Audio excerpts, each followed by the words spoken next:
Hi, I'm Annie Fitzsimmons. I'm your Washington REALTORS Legal Hotline lawyer. And I'm answering a question today that I receive from time to time from brokers who are contemplating on behalf of their clients a seller financing arrangement. And the question is, which is better, a note and deed of trust or a real estate contract? And the very first thing I would tell you is that if you have to ask this question, you shouldn't be helping your client enter a seller financing transaction without assistance. You need to work with the managing broker to work through the seller financing transaction Form 22C.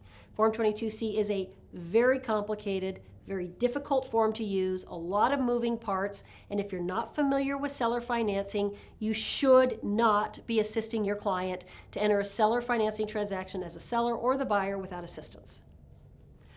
And what we're going to discuss today is a very broad, very high-level view of the difference between a note and deed of trust and a real estate contract. I'm going to start out by telling you that in a very generic, high-level sense, the average or typical seller would prefer to sell using a real estate contract. The average, typical, generic buyer would prefer to purchase using a note and deed of trust. And of course, there's variations in both of those very generic statements. Why, though, do I draw those broad categories? Need to understand the two different financing vehicles to understand why I would say that. Let's start with the one that buyers are more likely to prefer, because that's the one that most of you are more familiar with, and that would be the note and deed of trust. You're familiar with a note and deed of trust because the traditional buyer who goes and gets a loan from conventional lender, FHA, VA, whomever, they are going to purchase with a note and deed of trust, not to the seller, but to their lender.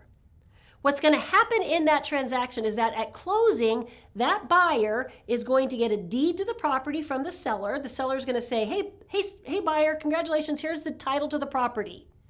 You own the property, but the buyer has no actual enjoyment from owning that property free and clear, because as soon as they get that title, they also encumber that title to the lender in a traditional transaction, in a traditionally financed transaction. The way they encumber that title is they sign a note, a promissory note. Dear lender, I promise to pay you $300,000 on the following interest rate, on the following terms, yada, yada. That's my promissory note. A promissory note is never recorded. That's a contract, a promise from buyer to lender. What's recorded is the document that secures payment of that promissory note through the title to the property. That's the deed of trust. And the deed of trust is a document that says, hey, seller, here's my promissory note, and if I fail to make the payments that I owe you under the promissory note, then seller, I'm going to give you the real estate. I'm going to give you title to the real estate. That's what the deed of trust says. The deed of trust is recorded against title so that the whole world has notice of the fact that this piece of real estate is encumbered by a debt between buyer and lender. In a seller financing arrangement, it's exactly the same if the buyer and seller are using a note and deed of trust to secure the seller financing. Seller will give buyer title to the property, and as soon as the title is given to the property, buyer will immediately give seller a promissory note promising to pay the seller the purchase price for the property or whatever's left of the purchase price. Maybe they paid some down payment. But whatever's left of the purchase price, the buyer promises to pay to the seller, and the buyer's obligation to make repayment is secured by the deed of trust, which is recorded against title of the property. And if buyer fails to perform the terms of the note, then under that deed of trust, the seller can come and foreclose the deed of trust and recover title to the property. Foreclosing a deed of trust is a cumbersome, expensive, and time-consuming process. Set that aside. That's the note and deed of trust. On the flip side, we have a real estate contract. And I said that the generic seller is going to prefer a real estate contract. Why? In the real estate contract scenario, seller doesn't give buyer title to the property. Seller retains title to the property. At closing of the transaction, seller remains the title owner of the property. Buyer takes a buyer's interest in title to the property. Buyer has rights that come with that buyer's interest in the property. Possessory rights, they can even encumber their ownership interest in the property, but they don't hold title to the property.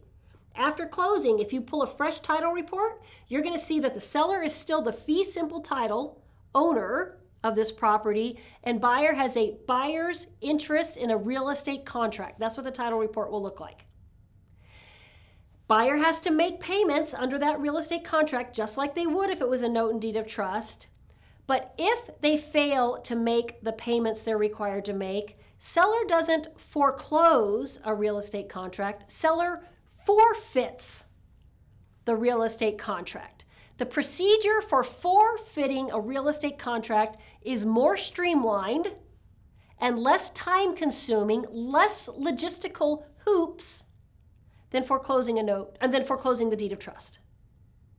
So again, there are always going to be exceptions, and I would never want anybody listening to this video to draw a conclusion that they absolutely want one or the other based on this video, because there will always be exceptions for every buyer and every seller as to why buyer might prefer a real estate contract or seller might prefer a note and deed of trust.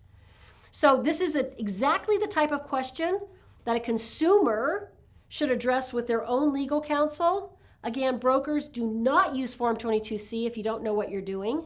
Work with a managing broker who does know what they're doing, or send your client to legal counsel for assistance in a seller financing transaction.